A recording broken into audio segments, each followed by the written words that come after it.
Hi, Dr. Robert Selig, and today I want to discuss the importance of really assessing and testing magnesium.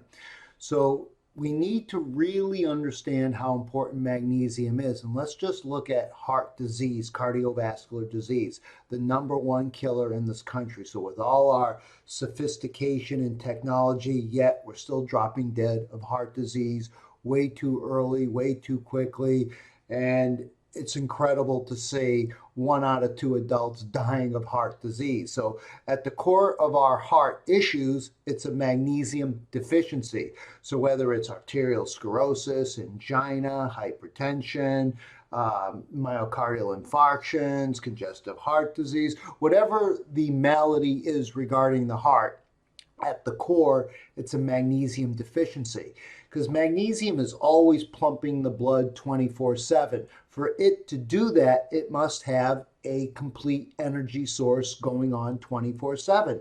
That energy is created in the heart cell in the mitochondria.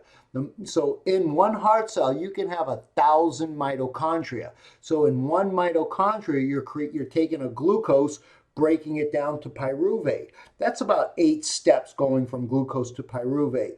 5 out of those 8 steps require magnesium. That's the enzymes, the cofactor. You need magnesium to make those enzymes work. Then when you get to pyruvate, pyruvate's the fork in the road. Most of it will go into the Krebs cycle. But as pyruvate gets converted into acetyl-CoA, the enzyme that does that is a pyruvatase that is absolutely magnesium dependent. Then once that acetyl-CoA gets into the Krebs cycle, which is I think 8 or 9 steps, at least 5 of those steps in the Krebs cycle to make it spin, those enzymes require magnesium. Then once the Krebs cycle creates that form of energy that's going to enter into the electron transport chain. So it's going to continue to shuttle the electrons all the way through the cytochrome, through the 4 cytochrome systems in the electron transport chain. So the electrons are being ping-ponged all the way down, and eventually copper is going to be the last electron donator, where copper is going to move the electrons to oxygen, and oxygen will become molecular oxygen when it receives the electrons from copper. And then the oxygen will cause the phosphorylation to make your adenosine triphosphate, your ATP. So all the trillion billion molecules of ATP now must have a magnesium molecule bound to it, or it's useless. It's as useful as a 4-sided triangle if it doesn't have that ATP bound to it. So this is the importance of magnesium, because when we're dealing with heart disease, you'll go to your allopathic doctor and to treat your hypertension or your angina or whatever, your calcifying arteries or whatever. They may do procedures, but they'll also prescribe drugs. They'll prescribe angiotensin medications, beta blockers, calcium channel blockers, diuretics, and all these drugs do is leach out the magnesium. So when we die, we call it rigor mortis. We go into rigor mortis because all the calcium channels in us are being released because magnesium, the magnetic spark of life, it's really the magnetic spark of the sun. So the magnesium is no longer there to oppose the calcium. So therefore, all the calcium channels are being released, and we call that a full-blown contracture. Because remember, calcium contracts, magnesium relaxes. Whether it's a heart muscle, whether it's a skeletal muscle, whether it's a smooth muscle such as arteries, veins, uterus, etc. So the importance of calcium magnesium is so critical to understand in its relationship to all the electrical conduits in our body to contract muscles, whether it's the heart, cardiac muscles, smooth muscles, or skeletal muscles.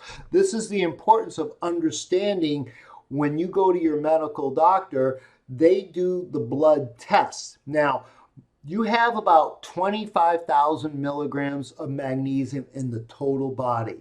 Most of that is in the bones. So in the bones, we're making bone cells and the enzymatic activity going on. with magnesium creating bones and making the bones strong and hard is very important. So that's about 60% of the magnesium is in the bone matrix.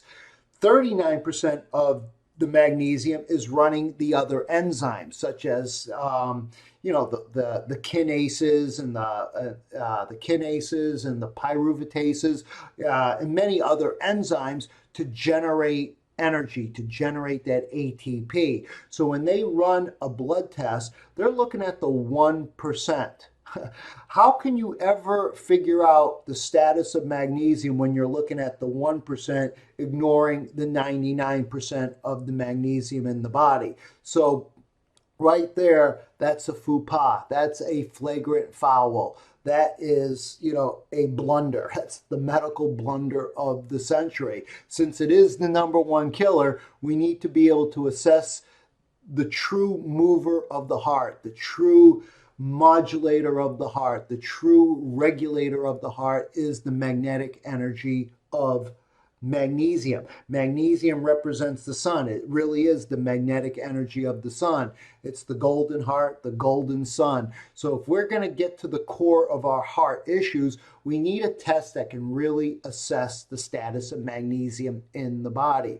So the hair test really gives us a true indication of where the magnesium is because it's looking at the calcium-magnesium ratio. If it's high or low, the nerve conductivity will be hyper or hypo, where our muscles may become flaccid or they may be overstimulating, causing contractions and spasms and twitches and aches and pains. So this is the importance of that calcium-magnesium ratio. Not only is it the blood sugar ratio, it's also the electrical conduit ratio, telling us the function of our nervous system and how it's conducting the electrical flow of energy in our body.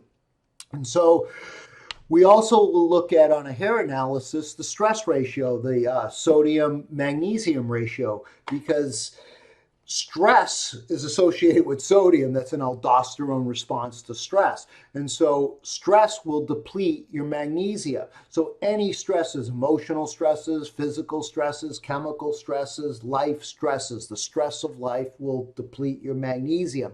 So that's why knowing the sodium-magnesium ratio, knowing the calcium-magnesium ratio, and another important concept is the anti-nutrient concept. Because copper blocks magnesium, cadmium blocks magnesium, mercury blocks magnesium. So knowing that these toxic metals are so antagonistic to magnesium, whether it's competing with it on the binding site, whether it's blocking it on the cell membrane, preventing it from getting inside the cell. So to really assess magnesium, the hair tissue analysis is the greatest single test for the money. It really tells us the status of magnesium in the body better than any lab test out there. So this is why when we're assessing the most important nutrient mineral, we need a test to really assess the most important nutrient mineral, magnesium, because magnesium is the quarterback in the mineral matrix. It runs the show. And so again, these blood tests, or whether it's an RBC magnesium blood test, the gold standard, the problem with RBCs is they lack mitochondria. Most of the magnesium is in the mitochondria.